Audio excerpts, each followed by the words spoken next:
secara alam.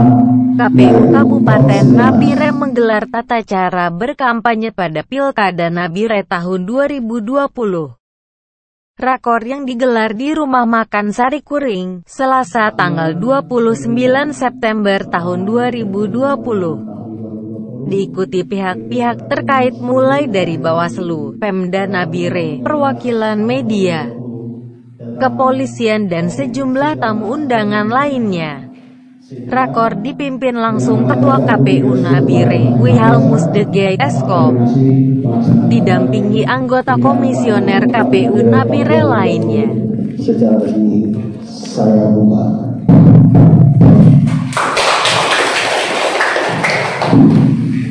Dasar pelaksanaan kegiatan ini Undang-Undang Nomor 1 Tahun 2015 yang telah beberapa kali diubah, terakhir dalam Undang-Undang Nomor 6 Tahun 2020, kemudian Peraturan KPU Nomor 4 Tahun 2017, yang telah diubah dalam Undang-Undang Nomor 11 Tahun 2020 dan tatatannya, kemudian Peraturan KPU Nomor 15 Tahun 2017 yang telah diubah terakhir dalam PKPU Nomor 1 Tahun 2020 tentang tahapan pembuatan jadwal pilkada, dan Peraturan KPU Nomor 6 Tahun 2020 ini peraturan ini merupakan peraturan yang lain daripada lain di mana kita melihat pemilu. Di antaranya yang berkaitan dengan surat tanda terima pemberitahuan (STTP) yang dikeluarkan oleh Satintelkam Polres Nabire. Berkaitan dengan hal ini, paslon yang akan melakukan kampanye wajib mengantongi STTP saat akan berkampanye. Berkaitan dengan waktu pelaksanaan kampanye, dengan mempertimbangkan masukan-masukan dari berbagai pihak di masa pandemi COVID-19. Disepakati waktu kampanye hingga pukul 18 waktu Indonesia Timur. Di dalam pelaksanaannya juga wajib menerapkan protokol kesehatan pencegahan COVID-19. Pemilihan Bupati dan Wakil Bupati tahun 2020 di Kabupaten Nabire, ada hal-hal yang perlu dipenuhi dalam melaksanakan suatu kampanye tersebut, yaitu surat tanda terima atau bertawar kampanye di Satuan Telkom Polres Nabire. Dalam pengajuan STTP tersebut sebenarnya 3 hari sebelum pelaksanaan kampanye sampai minimal 1 hari, artinya supaya kita ada waktu untuk membuat STTP kampanye untuk diserahkan kembali ke yang akan melaksanakan kampanye. Adapun persyaratan yang harus dipenuhi dalam pengajuan surat ke Satuan Telkom Polres Nabire, yang pertama di situ nama pasangan calon, itu wajib nama pasangan calon. Yang kedua, alamat sekretariat atau nomor telepon. Yang ketiga, nama penanggung jawab kampanye pada saat itu dengan nomor HP supaya kita bisa koordinasi. Yang berikut, bentuk kampanyenya apa? Tertutup atau apa? Yang berikut, waktunya. Waktunya di situ membuat hari, tanggal dari jam berapa sampai jam berapa. Kemudian tempat kampanyenya di mana? Mungkin di aula, di gedung, di kelurahan atau di mana? Itu. Kemudian jumlah peserta. Ini memang sudah dibatasi kalau dalam aula 50 ya Pak, gitu ya. Ya tapi siapa tahu dia mau bikin ya mungkin 30 saja atau 20 saja. Makanya di situ wajib jumlah pesertanya di situ. Kemudian nama juru kampanye atau pemberi materi pada saat itu, karena biasanya kan kami kan belum menggunakan jurkam karena di luar tertutup. Itu kan nama saja yang memberi materi menyampaikan atau mempengaruhi orang itu kan sudah masuk karena jurkam. Terus rencana penggunaan kendaraan, apabila menggunakan kendaraan dari peserta yang paling tidak kan mungkin ke sana itu mungkin ya sekitar mungkin 50 orang yang mungkin 4 mobil atau 25 motor semacam begitu. Ini sama dengan terbuka dengan tertutup sebenarnya. Terus penggunaan alat peraga. pengguna alat peraga mungkin ada angka gambar apa ini dicoblos, caranya coblos apa macam begitu Pak. Dari hasil ini kita terbitkan SPPP baru dasar untuk melakukan pengamanan kegiatan tersebut. Karena ini kita tembusi kita ke Kamaops untuk mengatur personil pengamanan. Jadi kalau tidak ada SPPP, ya jangan salahkan polisi kalau tidak ada yang melakukan pengamanan di kegiatan tersebut. Itu Pak. Nanti mungkin dari Bawaslu kan pertama mungkin harus mengecek di situ kan harus. Komisioner Bawaslu Nabire, Adriana Sahempa mengatakan, saat kampanye wajib hukumnya untuk memperhatikan protokol kesehatan pencegahan COVID-19. Jika ada salah satu unsur mengetahui bahwa dalam kampanye salah satu pasangan calon ternyata tidak menerapkan protokol kesehatan COVID-19, pihaknya akan terus berkomunikasi untuk memberikan teguran kepada yang bersangkutan. Komisioner Bawaslu Nabire ini juga menyampaikan keberadaan Pokja COVID-19 yang diketuainya.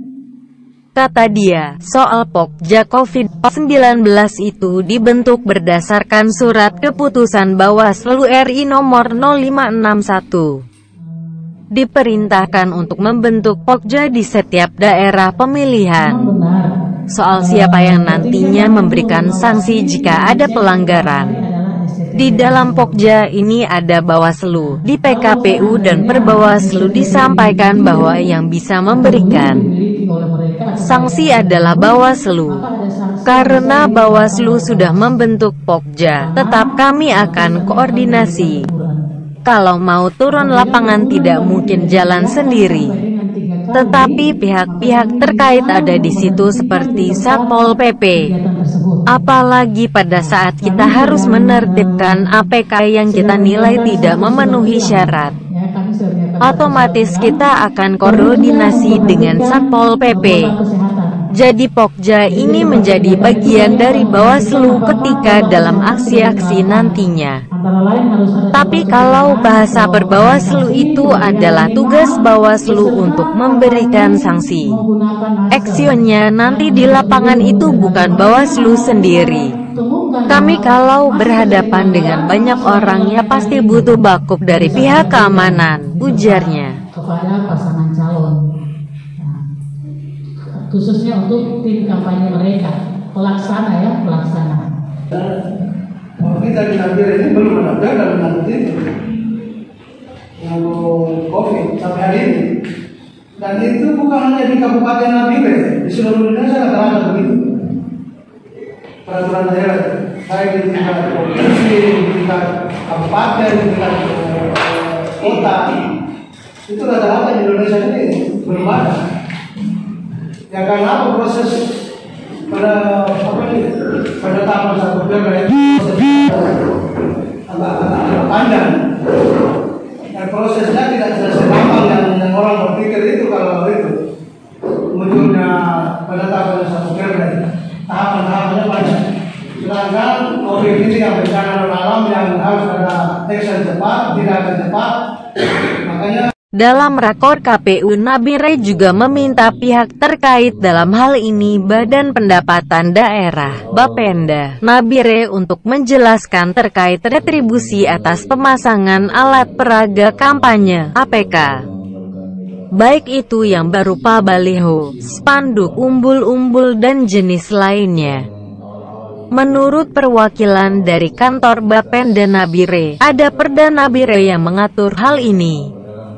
Soal besaran retribusi, dipersilahkan pasangan calon yang akan memasang APK bisa mendapatkan penjelasan rinci di kantor Bapenda Nabire. Pada pertemuan itu juga disepakati lokasi-lokasi yang diperkenankan untuk dipasang APK paslon. Terkait penentuan lokasi tempat pemasangan APK ini telah mendapat masukan dari 4 kepala distrik yang berkesempatan hadir saat rakor kemarin. Walaupun harus sedikit bersuhi. Jadi ini sampai nanti dalam pelaksanaan kampanye pasal tadi itu mungkin bisa digunakan sebagai dasar bagi Bapak Ibu teman-teman yang keamanan mungkin bisa digunakan alasan atau bagi perlu bisa digunakan dasar alasan untuk pembatasan waktu kegiatan untuk menginformasi yang dalam jumlah banyak. Untuk di wilayah distrik Wangunggar, lokasi pemasangan APK bisa dilakukan diantaranya di perempatan SPB sebelah jembatan Kalibumi dan depan lapangan SPA Wiraska. Untuk wilayah Wangunggar, strategisnya ada di perempatan SPB, ya, perempatan jalan masuk SPB, kemudian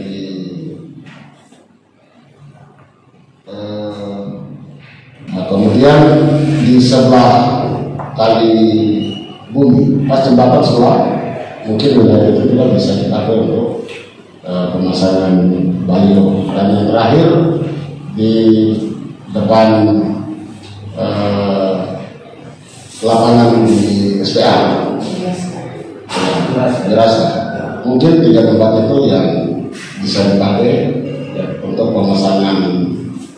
Untuk di distrik Teluk Kimi, lokasi pemasangan di sekitar Tugu Mamai, Warbak sekitar penjualan jagung bakar di lokasi milik perusahaan sekitar kantor BPBD, dan perbatasan dengan distrik Makimi.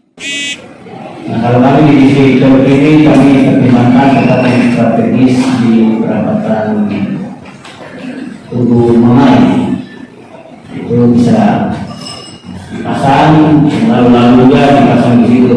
Jadi kami berharap ya ditata sebaik mungkin sehingga tidak mengurangi jumlah ada dan waktu pemasangan perlu dari pihak-pihak ini. Untuk distrik Makimi, lokasi pemasangan diantaranya di pertigaan Kampung Kamimi, pertigaan SP1 dan SP2, dan di ujung SP2 belokan menuju SP3. Pertigaan Makimi antara kalau ke kiri itu masuk Kampung Makimi, ke kanan masuk ke Legari. Itu satu. Yang kedua di pertigaan SP1, SP2.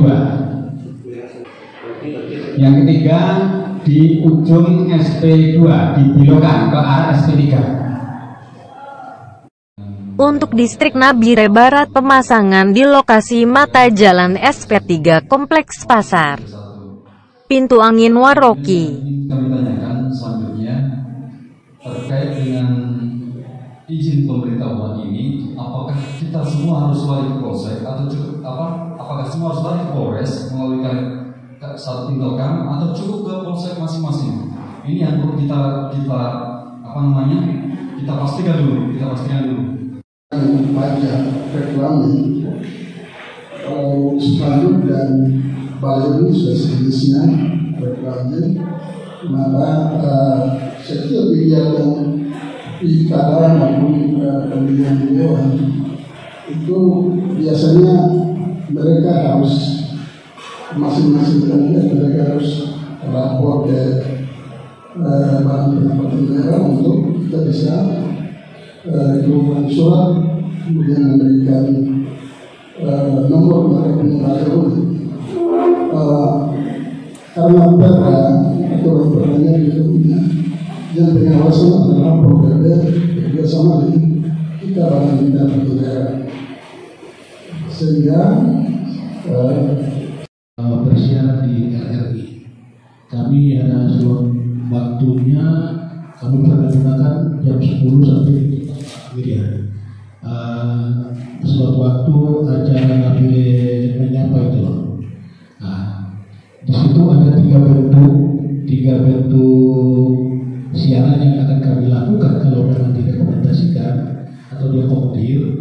Di situ kami ada siaran monolog dalam bentuk pidato, penyampaian visi misi lewat pidato atau uraian oleh kandidat. Waktu nanti diatur oleh KPU. Kemudian ada Ketua KPU Nabire, Wihal Musdegay saat awal pertemuan mengatakan, rapat koordinasi tata cara pelaksanaan kampanye Pilkada Nabire tahun 2020. Hal ini penting dilakukan karena 3 paslon sudah mulai melakukan kampanye-kampanye baik itu secara tertutup maupun terbuka. Ditegaskan, semua aktivitas yang akan dilakukan paslon dibatasi oleh regulasi dan aturan. Kita juga akan berkoordinasi dengan Pemda terkait biaya pajak yang harus dibayarkan jika ada yang dikenakan pada baliho-baliho dan sejenisnya yang akan dipasang, katanya. Media sosial dan aplikasi yang sudah dilegalkan oleh Pemprov tadi, kami belum mendapatkan informasi atau penjelasan dari BPS. Memang selama ini sebenarnya kami sedang membangun komunikasi beberapa media sosial dan Nabire. Kami meminta untuk legal standingnya mereka dari kasih kami, tapi sampai hari ini belum kami terima. Jadi ini kaitan dengan juga kami info ini kan juga. Rakor yang digelar KPU Nabire kemarin juga membahas metode kampanye lain seperti debat publik, kampanye media sosial, iklan melalui media cetak dan elektronik. Dari KPU pun sebenarnya adalah bagaimana pasangan calon ini memanfaatkan media-media daring, media-media sosial. Artinya semakin banyak media yang dilibatkan daring, media sosial, media cetak elektronik akan semakin bagus. Karena ini adalah sebagai reward kenapa kampanye umum itu ditiadakan. Kalau seandainya kampanye umum sudah ditiadakan, terus kita ada keterbatasan, kasihan kandidat untuk mempromosikan dirinya. Salah satu hal yang menjadi coba kita sikapi adalah contoh misalnya di situ disebutkan media sosial yang terverifikasi Dewan Pers. Ini mungkin perlu kita pahami bersama. Mungkin saya lihat dari yang pertama, tim kampanye debat membuat akun resmi media sosial. Nah, ini akun resmi media sosial ini bisa kita bedakan. Ada yang media sosial yang berbadan hukum. Contoh misalnya kayak kami Bawa Pos, ada juga media-media sosial lain, Kompas, Jubi dan sebagainya. Ini bagian yang istilahnya keberadaannya adalah pure bisnis murni. Jadi di sana ada transaksional, ada ketika orang memasang iklan, ada biaya yang muncul di sana. Ada juga media sosial yang seperti yang tim kami yang buat itu akun resmi, di situ ada bisa berupa Facebook, bisa berupa Instagram, Twitter.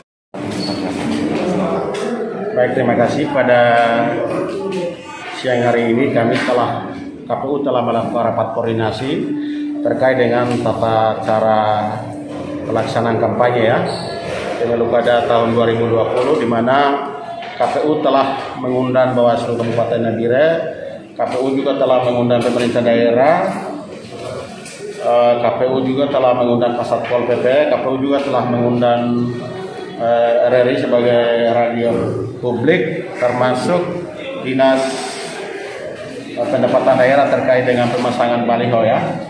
Jadi ini kami sengaja membuat rapat ini supaya ketiga para kandidat, 3 calon ini, mereka mau pasang baliho itu tidak sembarang atau tidak seenaknya. Titik-titik di mana tempat yang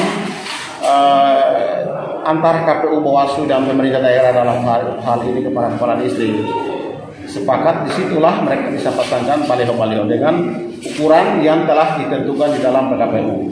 Termasuk di dalamnya ada biaya retribusi daerah yang harus dibayarkan oleh ketiga kandidat ini kepada pemerintah daerah. Oke, artinya di dalam rapat koordinasi ini sudah menentukan lokasi-lokasinya dan juga nantinya retribusi yang sudah diatur.